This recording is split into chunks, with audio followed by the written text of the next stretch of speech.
It is my honor to name Nicole Henderson from Team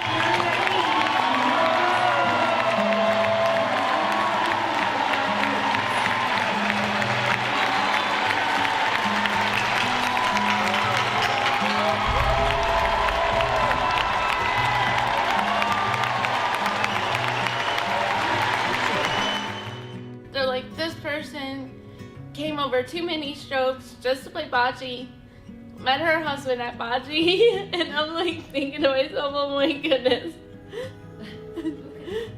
Yeah, I'm like, who can that be? I was like, oh my gosh. I cried. I thought it was another athlete at first. But I'm like, okay, I gotta get up. And I got congratulated afterwards by everybody. Even people that I didn't even know said, congratulations. She was in for just her regular checkup, and her right tonsils were pushed into the middle of her throat. And so they ended up sending us to an ENT. He saw something and ended up sending us for a CAT scan. The CAT scan showed the mass. In June, they admitted her to Morristown Hospital in New Jersey. He went in and did an embolization of her carotid artery, because it's in her vagal nerve, which controls your swallowing and your speech. And while he was in there, 2 particles from whatever he was blocking the veins with broke loose, went up into the right side of her brain, and affected the left side. She came out and she was completely paralyzed on her left side. She could still feel, but she could not move. Scariest thing in my life. Scariest thing. By the second day, she was already up and walking. She was squeezing my hand like a football player. By the 4th day, she was moved to the neuro unit. She had control. She could lift her arm, but then it would flop. Her legs were better. Then they sent her to inpatient rehabs. By August something, she was back home with Roger.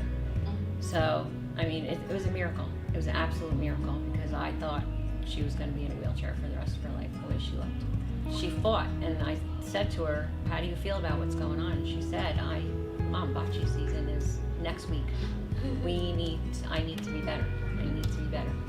I don't even remember what was going through my mind.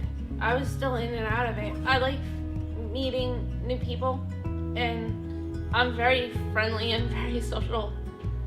It's just that after having the too many strokes, I became friends with some of the nurses up in the OR. They did not know how to play, because they asked me, how do you play bocce?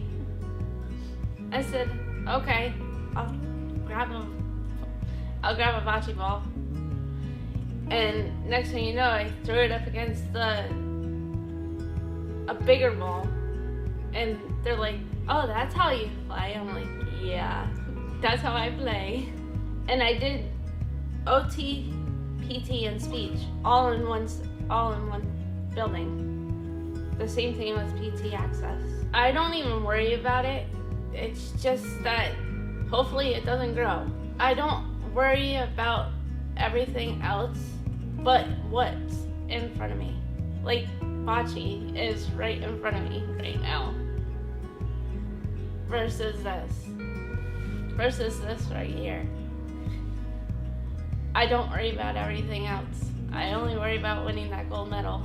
And the support that she got from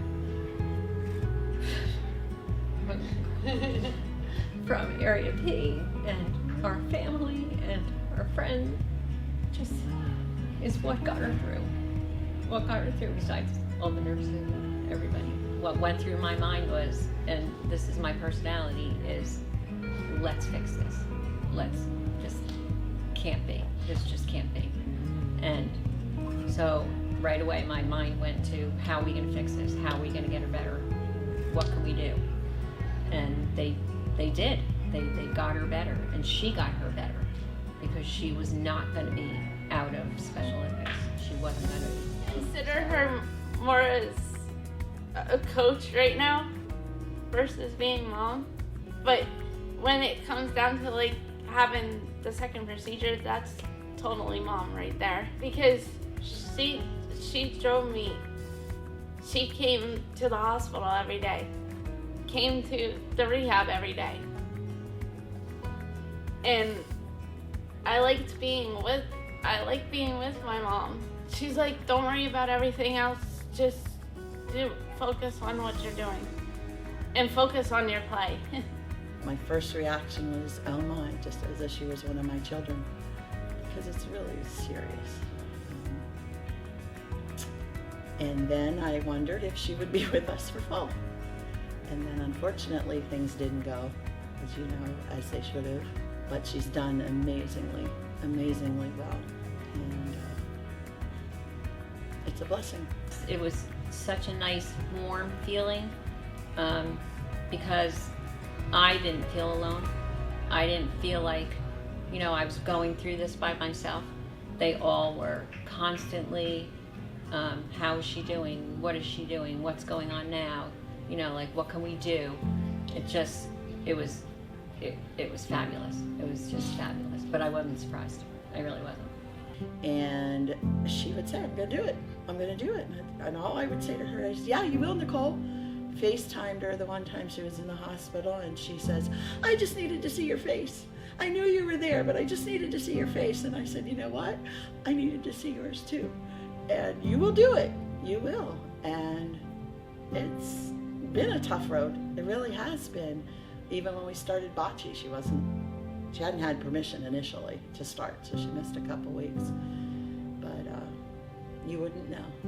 I'm actually a global messenger for Special Olympics. Yes. So we went to a recycling thing called Roots and Rhythm in Honesdale. That's how we met. We've been married 6 years. That she never gave up. She kept doing, kept pushing. I helped her push because she's my wife. Care about her. I love her. And she means a lot to me. She's my wife. So we always been close. It doesn't change anything. It's just the same. It's like we always been closer. It's fun being teammates with your wife. It actually is fun playing with your husband. We're both the same. We're both competitive. He helps me by exercising, and he drove me to the outpatient rehab because I did inpatient, and inpatient was in Madison, New Jersey. Outpatient was in Port Jervis, New York. Well, he loves her. He just absolutely adores her. And it's peace of mind for us because we know that he's there to take care of her and she's not living by herself. She's not alone. She'll never be alone, So that, for me, is a huge weight off my shoulders. He just takes care of her, and it's just fabulous. We really all come together as a family, really a family, not just a group of friends, even though they are a very tight-knit group of friends. Everybody cares for each other as if they were a sibling, a parent, a child. There's a definite love bond there that keeps them all together. But she had said, I know you guys were all there for me, even though you didn't all know what was going on, And I think that's pretty cool, that she at least felt we were there, even if it was just in prayer and phone calls and conversations and teammates who went to see Roger because Roger was alone. The support system and also myself, because I do most of the work at home, my physical therapy stuff at home, and then my mom encourages me saying, come on, you can do this. If there's a will, there's a way. I am very will-powered. I love playing bocce. It's a lot to take in all at once. I still have one more to go. And then I think that's it. So I don't want to have too many strokes again. I just want this mass out of me and gone. She still has to have the second procedure, which I really don't want her to have, but it has to come out. We don't know what's going to happen, but I honestly think that now they know what her weaknesses are, what her strengths are, and I think she's just going to come through it with flying colors.